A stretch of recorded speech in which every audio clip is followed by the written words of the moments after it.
तो hello my dear friends, welcome to our channel maths booster PV. तो आज के वीडियो में यार हम लोग क्या करेंगे कि जो क्लास 10th में एक पार्ट चैप्टर नंबर फर्स्ट का एक पोर्शन आता है जिसमें हम लोग जो अपरिमेय संख्या होते हैं उसके प्रूफ्स के बारे में समझते हैं। तो वो वाला पार्ट हम लोग डिस्कस करेंगे। इसके जो पहले मैंने एक वीडियो बनाया है जिसको हमने पार्ट 1 के नाम से जाना है, उसमें हम लोगों ने क्या समझा कि एलसीएम एचसीएफ वाले पोर्शन को समझा है, जहां पर हम लोग एलसीएम से रिलेटेड जो क्वेश्चन होते हैं या फिर एलसीएम क्या होता है, एचसीएफ क्या होता है, हर एक चीज को बेसिक से अच्छे लेवल तक भी हम लोगों ने समझा है। तो इस वीडियो में हम लोग क्या समझेंगे, रूट्स वाली मतलब अंडर रूट की जो नंबर्स होते हैं उनके प्रूफ्स के बारे में डिस्कस करेंगे। तो शुरू करते हैं अपनी क्लास को, ठीक है। देखो फर्स्ट बोली तुम्हें कुछ चीजें जान के रखना है, कुछ चीजें नहीं, बस एक चीज सिंपली जान के रखो यार। जो को प्राइम नंबर होता है, को प्राइम नंबर जिसे हम हिंदी में कहते हैं सहअभाज्य संख्या, सहअभाज्य संख्या, सहअभाज्य संख्या। अब यार वो क्या होता है, सहअभाज्य संख्या ऐसे नंबर होते हैं जिनका एचसीएफ जो हो, एचसीएफ क्या, एचसीएफ एचसीएफ बराबर कितना होना चाहिए, एक होना चाहिए। अब ये एचसीएफ का मतलब क्या होता है, मैंने पहले वाले वीडियो में बताया तो वहां पर देख के आओ। लेकिन अब तुम्हें बेसिक बात अभी भी बता दें। जैसे कि कोई दो को प्राइम नंबर लो, जैसे कि 12 और 17 लिया तुमने, 12 और 17 लिया, तो इसका यार एचसीएफ कितना है, एचसीएफ तो इसका 1 है ना, एचसीएफ। क्योंकि इसमें एक ही जो है वो कॉमन फैक्टर हमें मिलेगा, केवल एक मिलेगा, उसका वो होगा एक, ठीक है। क्योंकि और तो कोई कॉमन मिलेगा नहीं 12 और 17 में, तो इसका इसी कारण जो एचसीएफ हो जाएगा वो कितना हो जाएगा, एक हो जाएगा, ठीक है। तो इसी कारण इसका ये नंबर कैसे होते हैं, कोप्राइम, जिनका एचसीएफ केवल एक हो, ठीक है। अब हम लोग मान लेते हैं कि अब देखो तुम्हें एक प्रूफ करने का क्या तरीका है। प्रूफ करने का एक बेसिक तरीका होता है कि हम किसी चीज को उसका उल्टा मान ले। जैसे कि पहले क्वेश्चन समझो, हमें सिद्ध करना है, सिद्ध करो, सिद्ध करो कि रूट टू एक अपरिमेय संख्या है, अपरिमेय संख्या है। अब यार देखो, अगर हमें ये प्रूफ करना है तो हम क्या चीज दर्शा सकते हैं। जैसे तुम एग्जांपल से एग्जांपल की लेकर समझाएं। जैसे कि इस समय हमें ये प्रूफ करना है कि इस समय रात है, इस समय रात है, ये हमें प्रूफ करना है। तो हम यह भी तो प्रूफ कर सकते हैं कि इस समय दिन नहीं है। अगर हम यह प्रूफ कर दें कि इस समय दिन नहीं है तो मतलब कि इस समय रात होगी ना। बस वही वाला इसमें लॉजिक सोचना है। अगर हम ये प्रूफ कर दें कि ये जो संख्या है रूट टू ये परिमेय नहीं है तो मतलब अपरिमेय ही होगी, ठीक है। तो ये मान, अब हम क्या मान लेते हैं, माना, माना रूट टू एक परिमेय संख्या है।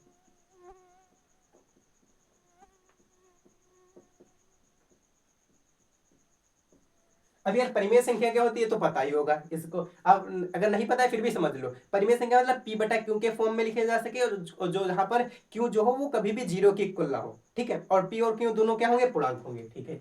अब देखो रूट टू बराबर क्या होगा, पी बटा क्यू, पी बटा क्यू, जहां जहां P comma Q is not equal to zero, और ये दोनों क्या है, पूर्णांक है, पूर्णांक है। और पी कॉमा क्यू का जो एचसीएफ होगा बराबर 1 होगा, या फिर ये भी लिख सकते हो, पी और क्यू सहअभाज्य संख्या है, ठीक है। कितना कर लिया। अब देखो, अब यार हम लोग स्क्वायरिंग बोथ साइड कर दें, दोनों तरफ स्क्वायर कर दें, मतलब एसबीएस, एसबीएस मतलब स्क्वायरिंग बोथ साइड, दोनों तरफ वर्क करने पर तो क्या बनेगा, दोनों तरफ वर्क करेंगे, रूट टू का स्क्वायर मतलब 2, और पी बटा क्यू का स्क्वायर मतलब पी स्क्वायर बटा क्यू स्क्वायर। अब यहां से क्या लिख सकते हो यार, 2q² बराबर पी स्क्वायर। मतलब कि जो पी स्क्वायर है वो सम संख्या है, क्योंकि भाई एक मल्टीपल 2 भी तो मिल रहा है उसका, ठीक है। तो पी स्क्वायर यहां से क्या होगा कि सम संख्या होगा, मतलब कि जो पी स्क्वायर होगा वो 2 से डिवाइड हो रहा होगा। अगर पी स्क्वायर 2 से डिवाइड हो रहा है ना तो पी भी 2 से डिवाइड हो रहा होगा। अब ये समझो भैया कैसे, जैसे समझो, जैसे यार 15 का स्क्वायर जो होता है, 15 का स्क्वायर अगर 5 से डिवाइड हो रहा है तो 5 भी तो 5 से डिवाइड होगा, 5 भी तो 5 से 15 भी तो 5 से डिवाइड होगा। चेक करो, 15 का स्क्वायर कितना होता है, 225। अब अगर 225 5 से डिवाइड हो रहा है कितना बार, 45 बार, और ये स्क्वायर किसका था, 15 का, तो 15 भी 5 से डिवाइड होगा कितनी बार, 3 बार। बस उसी प्रकार ये है, अगर पी स्क्वायर 2 से डिवाइड हो रहा है तो पी भी 2 से डिवाइड होगा, ठीक है।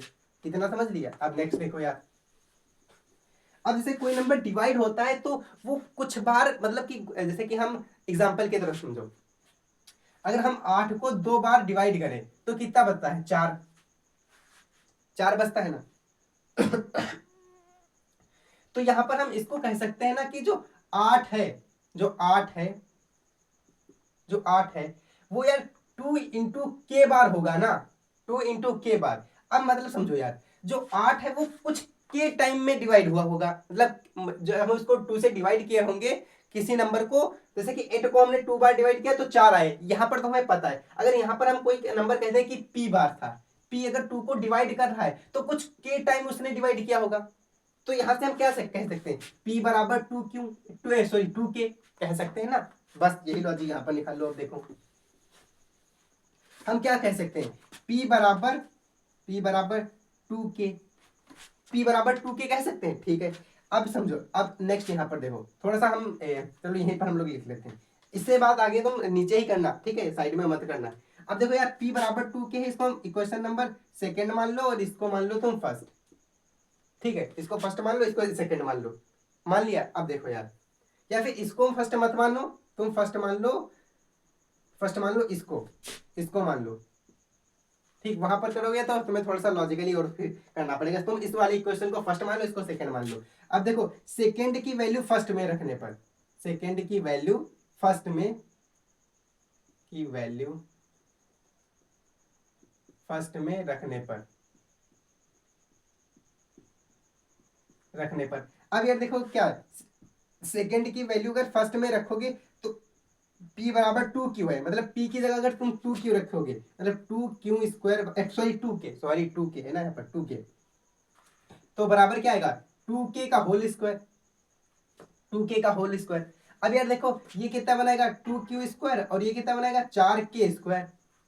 अगर 2 से यहां से 2 कैंसिल आउट करोगे तो हमारे पास क्या बच जाएगा? क्या बच जाएगा? यहाँ पर क्यू स्क्वायर बचेगा और यहाँ पर 2 के स्क्वायर बचेगा, 2 के स्क्वायर बचेगा। सिंपली समझ आया ना? अब देखो यार जो क्यू स्क्वायर है वो फिर इसी तरह कुछ बन रहा है, इसी तरह बना है, मतलब जो क्यू स्क्वायर होगा वो भी 2 से डिवाइड होगा, Q square also divide by 2। अगर Q square also divide by 2 है तो क्यू भी 2 से डिवाइड होगा। Same condition, same condition. अब यहां पर देखो यार, पी भी 2 से डिवाइड है और क्यू भी 2 से डिवाइड है, पी भी क्यू से डिवाइड है और क्यू भी क्यू से डिवाइड है, तो इसका जो एचसीएफ होगा वो कितना होगा? 2 होना चाहिए। अब जैसे तुम सिंपली लॉजिकली यार सोचो, जैसे कि जैसे मैं कहूं कि अगर कोई नंबर है 4 और एक नंबर है 6, अगर 4 भी 2 से डिवाइड है और 6 भी 2 से डिवाइड है तो इसका जो क्या होगा? एचसीएफ कितना होना चाहिए? 2 होना चाहिए ना, क्योंकि अगर कोई नंबर दोनों 2 नंबर है और दोनों को एक नंबर डिवाइड कर रहा है तो वही उसका एचसीएफ होगा, ठीक है, वही उसका एचसीएफ होगा। अगर हाँ वो अगर ऐसी कंडीशन हो सकती है कि वो हाईएस्ट हो या फिर उससे भी हाईएस्ट हो सकता है, बट वो एचसीएफ की गणना में तुम कर सकते हो, ठीक है, वो एचसीएफ हो सकता है उसका, ठीक है। तो इसका क्या होगा? मतलब पी बटा क्यू, और यहाँ पर हम लोगों ने रखा था कि पी बटा क्यू एक ऐसा नंबर है जिसका एचसीएफ है, और हमें क्या पता चला यार? इन दोनों का एक फैक्टर 2 है। यहाँ पर से क्या मिला हमें कि दो जो है, दो पी, दो जो है पी तथा क्यू दोनों का एक फैक्टर है। एक फैक्टर का मतलब क्या? गुणनखंड है।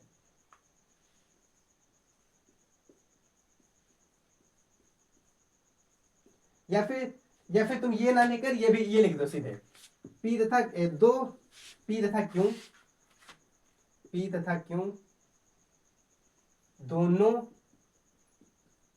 2 से भाज्य हैं, दोनों से भाज्य हैं। लेकिन यार हम लोगों ने क्या माना था कि एक ही इसका पी बटा क्यू जो है एचसीएफ होगा, तो इसका मतलब क्या है? हम लोगों ने जो माना था वो क्या हुआ? वो गलत साबित होगा, गलत साबित हो गया। अतः अतः यह हमारी यह हमारी कल्पना का कल्पना के विरुद्ध है, ऐसे लिख लो, कल्पना के विरुद्ध है,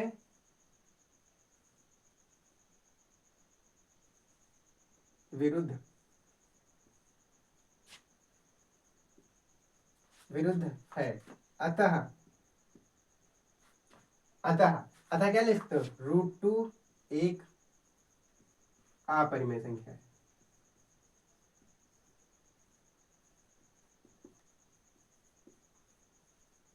लैंग्वेज ज्यादा मत लिखो, इतने ही लिखो बस, ज्यादा लिखने की जरूरत है नहीं क्या। अतः यह हमारी कल्पना के विरुद्ध है, सॉरी क्योंकि यहाँ पर लिखो ना, सॉरी क्योंकि लिख लो, क्योंकि लैंग्वेज से बन नहीं रही है।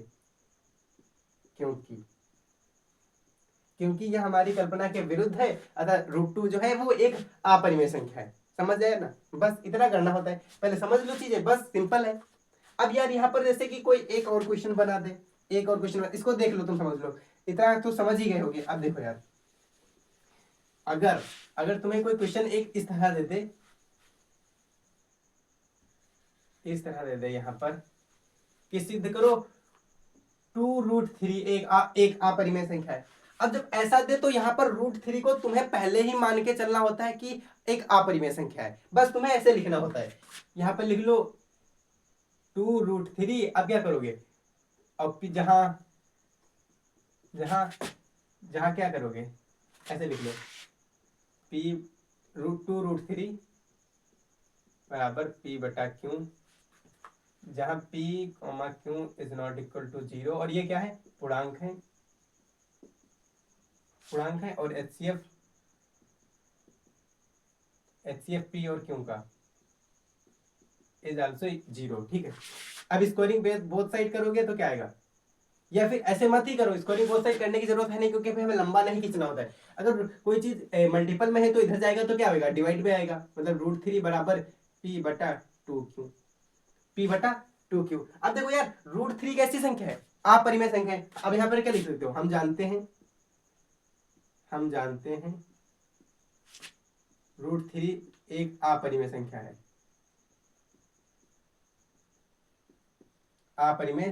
है, ठीक है भाई मेरे। अब देखो p और q क्या था, पूर्णांक है, और 2 भी पूर्णांक है, तो अगर यहाँ पर लिख सकते हो क्योंकि p, q तथा दो पूर्णांक हैं, इसलिए क्या लिखोगे, इसलिए जो p बटा 2q संख्या होगी, p बटा 2q एक परिमेय संख्या होगी,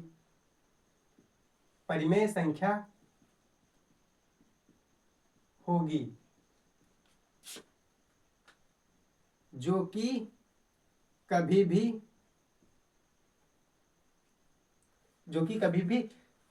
एक अपरिमेय संख्या के बराबर नहीं हो सकती,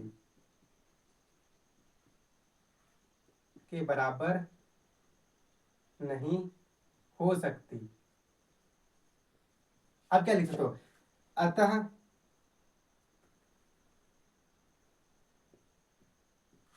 अतः यह हमारी